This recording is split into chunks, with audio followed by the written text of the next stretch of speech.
महादेवी वर्मा ने अपनी रचनाओं में संवेदनाओं के विभिन्न कोणों को गहरे और सूक्ष्मता से जाकर देखा है। उनकी संस्मरणात्मक रचनाएं हिंदी साहित्य में महत्वपूर्ण हैं। उनकी एक ऐसी ही महत्वपूर्ण कहानी जो संस्मरणात्मक है, कहानीमाला में आज मैं आपके लिए लेकर आया हूं। कहानी का नाम है बिंदा। भीत सी आंखों वाली उस दुर्बल, छोटी और अपने आप ही सिमटी सी बालिका पर जब दृष्टि डालकर मैंने सामने बैठे सज्जन को उनका भरा हुआ प्रवेश पत्र लौटाते हुए कहा, आपने आयु ठीक से नहीं भरी है, ठीक कर दीजिए, नहीं तो पीछे कठिनाई पड़ेगी। नहीं, यह तो गत आषाढ़ में 14 की हो चुकी। सुनकर मैंने कुछ विस्मित भाव से अपनी उस भावी विद्यार्थिनी को अच्छी तरह देखा, जो 9 वर्षीय बालिका की सरल चंचलता से शून्य थी और 14 वर्षीय किशोरी के सलज्ज उत्साह से अपरिचित। उसकी माता के संबंध में मेरी जिज्ञासा स्वागत न रहकर स्पष्ट प्रश्न ही बन गई होगी, क्योंकि दूसरी ओर से कुछ कुंठित उत्तर मिला, मेरी दूसरी पत्नी है और आप तो जानती ही होंगी। और उनके वाक्य को अधसुना ही छोड़कर मेरा मन स्मृतियों की चित्रशाला में 2 युगों से अधिक समय की भूल के नीचे दबे बिंदा या विंध्येश्वरी के धुंधले चित्र पर उंगली रखकर कहने लगा, ज्ञात है, अवश्य ज्ञात है। बिंदा मेरी उस समय की बाल्य सखी थी जब मैंने जीवन और मृत्यु का अमिट अंतर जान नहीं पाया था। अपने नाना और दादी के स्वर्ग गमन की चर्चा सुनकर मैं बहुत गंभीर मुख और आश्वस्त भाव से घर भर को सूचना दे चुकी थी कि जब मेरा सिर कपड़े रखने की अलमारी को छूने लगेगा तब मैं निश्चय ही एक बार उनको देखने जाऊंगी। न मेरे इस पुण्य संकल्प का विरोध करने की किसी को इच्छा हुई और न मैंने एक बार मरकर कभी न लौट सकने का नियम जाना। ऐसी दशा में छोटे छोटे असमर्थ बच्चों को छोड़कर मर जाने वाली मां की कल्पना मेरी बुद्धि में कहां ठहरती। मेरा संसार का अनुभव भी बहुत संक्षिप्त सा था। अज्ञानावस्था से मेरा साथ देने वाली सफेद कुत्ती सीढ़ियों के नीचे वाली अंधेरी कोठरी में आंख मूंदे पड़े रहने वाले बच्चों की इतनी सतर्क पहरेदार हो उठती थी कि उसका गुर्राना मेरी सारी ममता भरी मैत्री पर पानी फेर देता था। भूरी पूसी भी अपने चूहे जैसे निस्सहाय बच्चों को तीखे पैने दांतों में ऐसी कोमलता से दबाकर कभी लाती कभी ले जाती थी कि उनके कहीं एक दांत भी न चुभ पाता था। ऊपर की छत के कोने पर कबूतरों का और बड़ी तस्वीर के पीछे गोरैया का जो भी घोंसला था, उसमें खुली हुई छोटी छोटी चोंचों और उनमें सावधानी से भरे जाते दानों और कीड़े मकोड़ों को भी मैं अनेक बार देख चुकी थी। बिछिया को हटाते हुए ही रंभा रंभा कर घर भर को यह दुख समाचार सुनाने वाली अपनी श्यामा गाय की व्याकुलता भी मुझसे छिपी न थी। एक बच्चे को कंधे से चिपकाए और एक उंगली पकड़े हुए जो भिखारिन द्वार द्वार फिरती थी, वह भी तो बच्चों के लिए ही कुछ मांगती रहती थी। अतः मैंने निश्चित रूप से समझ लिया था कि संसार का सारा कारबार बच्चों को खिलाने पिलाने सुलाने आदि के लिए ही हो रहा है और इस महत्वपूर्ण कर्तव्य में भूल न होने देने का काम मान नामधारी जीवों को सौंपा गया है। और बिंदा के भी तो मां थी जिन्हें वह पंडिताइन चाची और बिंदा नहीं अम्मा कहती थी। वे अपनी गोरी मोटी देह को रंगीन साड़ी से सजे कसे चारपाई पर बैठकर फूले गाल और चिपटी सी नाक के दोनों ओर नीले कांच के बटन सी चमकती हुई आंखों से युक्त मोहन को तेल मलती रहती थी। उनकी विशेष कारीगरी से संवारी पाटियों के बीच में लाल शाही की मोटी लकीर सा सिंदूर, उनिंदी सी आंखों में काले डोरे के समान लगने वाला काजल, चमकीले कर्णफूल, गले की माला, नगदार रंग बिरंगी चूड़ियां और घुंघरूदार बिछुए मुझे बहुत भाते थे, क्योंकि यह सब अलंकार उन्हें गुड़िया की समानता दे देते थे। यह सब तो ठीक था, पर उनका व्यवहार विचित्र जान पड़ता।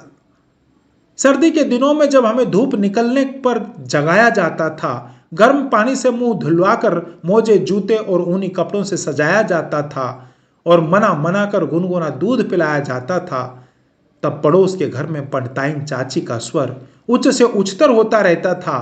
यदि उस गर्जन तर्जन का कोई अर्थ समझ में न आता तो मैं उसे शाम के रंभाने के समान स्नेह का प्रदर्शन भी समझ सकती थी, परंतु उसकी शब्दावली परिचित होने के कारण ही कुछ उलझन पैदा करने वाली थी। उठती है या आऊं? बैल के ऐसे दीदे क्या निकाल रही है? मोहन का दूध कब गर्म होगा? अभागी मरती भी नहीं, आदि वाक्यों में जो कठोरता की धारा बहती रहती थी, उसे मेरा अबोध मन भी जान ही लेता था। कभी कभी जब मैं ऊपर की छत पर जाकर उस घर की कथा समझने का प्रयास करती, तब मुझे मैली धोती लपेटे हुए बिंदा की ही आंगन में चौके तक फिरकनी सी नाचती दिखाई देती।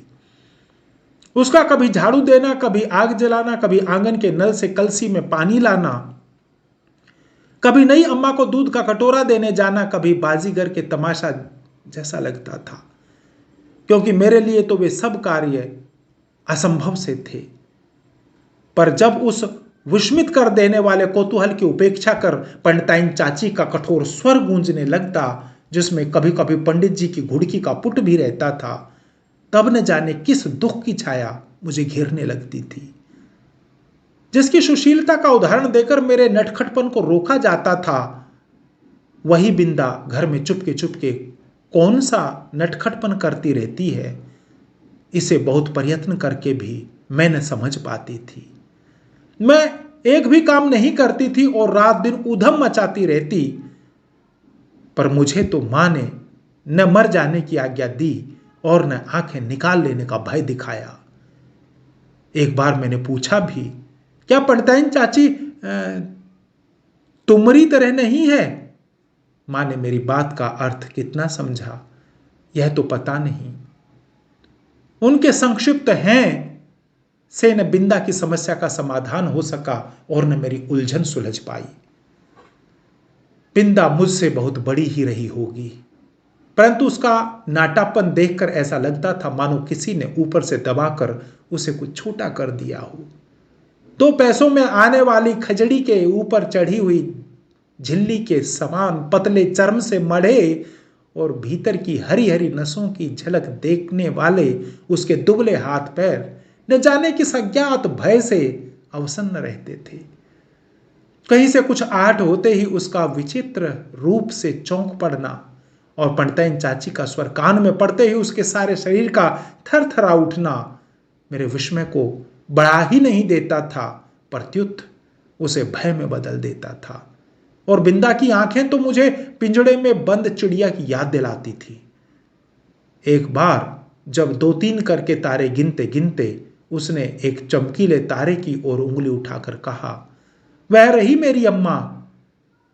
तब तो मेरे आश्चर्य का ठिकाना न रहा। क्या सबकी एक अम्मा तारों में होती है और एक घर में?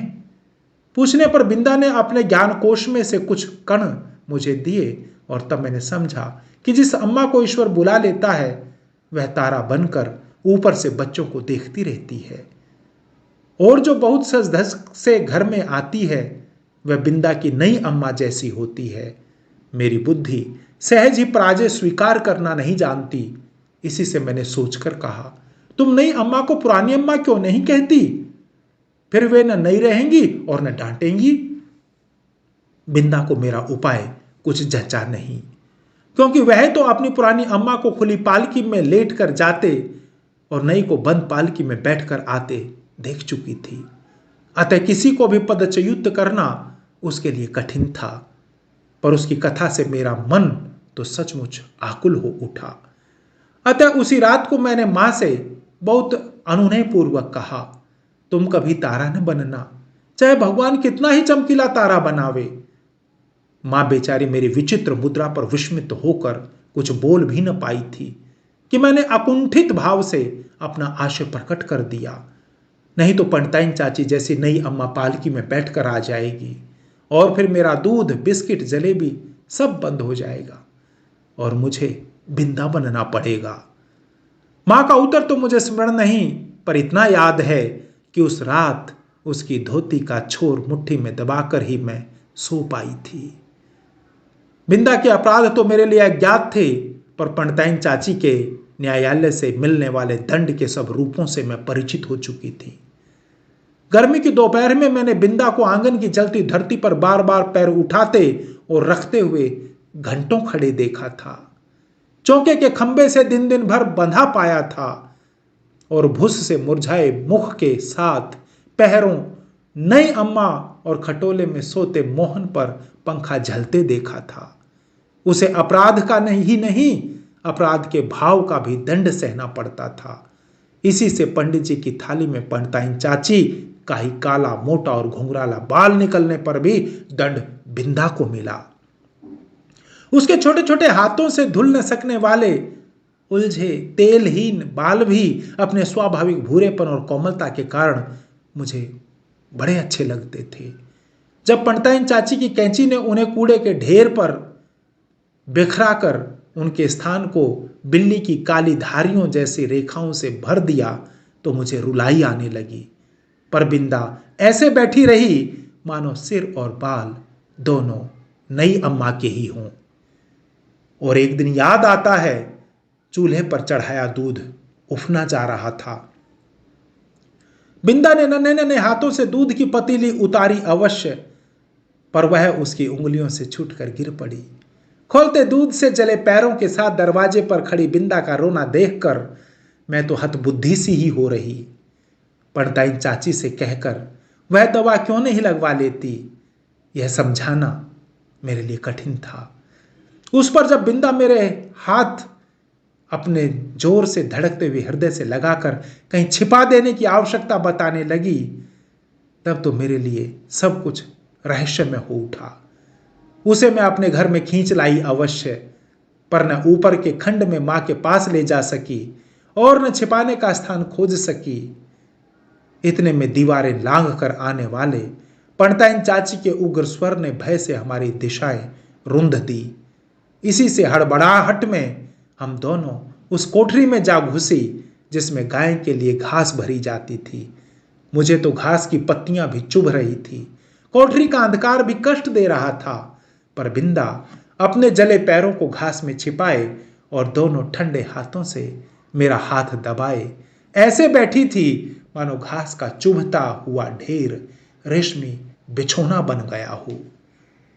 मैं तो शायद सो गई थी, लेकिन जब घास निकालने के लिए आया हुआ गोपी इस अभूतपूर्व दृश्य की घोषणा करने के लिए कोलाहल मचाने लगा, तब मैंने आंखें मलते हुए पूछा, क्या सवेरा हो गया? मां ने बिंदा के पैरों पर तिल का तेल और चूने का पानी लगाकर जब अपने विशेष संदेश वाहक के साथ उसे घर भिजवा दिया, तब उसकी दशा क्या हुई यह बताना कठिन है। पर इतना तो मैं जानती हूं कि पंडिताइन चाची के न्याय विधान में न क्षमता का स्थान था न अपील का अधिकार। फिर कुछ दिनों तक मैंने बिंदा को घर आंगन में काम करते नहीं देखा। उसके घर जाने से मां ने मुझे रोक दिया था, पर वे प्रायः कुछ अंगूर और सेब लेकर वहां हो आती थी। बहुत खुशामद करने पर रुकिया ने बताया कि उस घर में महारानी आई है, क्या वे मुझसे नहीं मिल सकती? पूछने पर वह मुंह में कपड़ा ठूंसकर हंसी रोकने लगी। जब मेरे मन का कोई समाधान न हो सका, तब मैं एक दिन दोपहर को सभी की आंख बचाकर बिंदा के घर पहुंची। नीचे के सुनसान खंड में बिंदा अकेली एक खाट पर पड़ी थी। आंखें गड्ढे में धंस गई थी। मुख दानों से भर कर न जाने कैसा हो गया था और मैली सी चादर के नीचे छिपा शरीर बिछोने से भिन्न ही नहीं जान पड़ता था। डॉक्टर, दवा की शीशियां, सिर पर हाथ फेरती हुई मां और बिछोने के चारों चक्कर काटते बाबूजी के बिना भी बीमारी का अस्तित्व है, यह मैं नहीं जानती थी। इसी से उस अकेली बिंदा के पास खड़ी होकर मैं चकित सी चारों ओर देखती रह गई। बिंदा ने ही कुछ संकेत और कुछ अस्पष्ट शब्दों में बताया कि नई अम्मा मोहन के साथ ऊपर खंड में रहती है, शायद चेचक के डर से। सवेरे शाम बरौनी आकर उसका काम कर जाती है। फिर तो बिंदा को देखना संभव न हो सका, क्योंकि मेरे इस आज्ञा उल्लंघन से माँ बहुत चकित हो उठी थी। एक दिन सवेरे ही रुकिया ने उनसे न जाने क्या कहा कि वे रामायण बंद कर बार बार आंखें पोंछती हुई बिंदा के घर चल दी। जाते जाते वे मुझे बाहर न निकलने का आदेश देना नहीं भूली थी। इसी से इधर उधर से झांक कर देखना आवश्यक हो गया। रुकिया मेरे लिए त्रिकालदर्शी से कम न थी, परंतु वह विशेष अनुनय विनय के बिना कुछ बताती ही नहीं थी, और उससे अनुनय विनय करना मेरे आत्मसम्मान के विरुद्ध पड़ता था। अतः खिड़की से झांक कर मैं बिंदा के दरवाजे पर जमा हुए आदमियों के अतिरिक्त और कुछ न देख सकी, और इस प्रकार की भीड़ से विवाह और बारात का जो संबंध है उसे मैं जानती थी। तब क्या उस घर में विवाह हो रहा है, और हो रहा है तो किसका, आदि प्रश्न मेरी बुद्धि की परीक्षा लेने लगे। पंडित जी का विवाह तो तब होगा जब दूसरी पंडिताइन चाची भी मरकर तारा बन जाएंगी, और बैठ न सकने वाले मोहन का विवाह संभव नहीं। यही सोच विचार कर मैं इस परिणाम तक पहुंची कि बिंदा का विवाह हो रहा है, और उसने मुझे बुलाया तक नहीं। इस अचिंत्य अपमान से आहत मेरा मन सब गुड़ियों को साक्षी बनाकर बिंदा को किसी भी शुभ कार्य में न बुलाने की प्रतिज्ञा करने लगा। कई दिन तक बिंदा के घर झांक झांक कर जब मैंने मां से उसके ससुराल से लौटने के संबंध में प्रश्न किया, तब पता चला कि वह तो अपनी आकाशवासिनी अम्मा के पास चली गई। उस दिन से मैं प्रायः चमकीले तारे के आसपास फैले छोटे तारों से बिंदा को ढूंढती रहती, पर इतनी दूर से पहचानना क्या संभव था। तब से कितना समय बीत चुका है, पर बिंदा और उसकी नई अम्मा की कहानी शेष नहीं हुई। कभी हो सकेगी या नहीं, इसे कौन बता सकता है। धन्यवाद। महादेवी वर्मा की यह संवेदनशील कहानी बिंदा आपको पसंद आई होगी, ऐसी आशा करता हूं।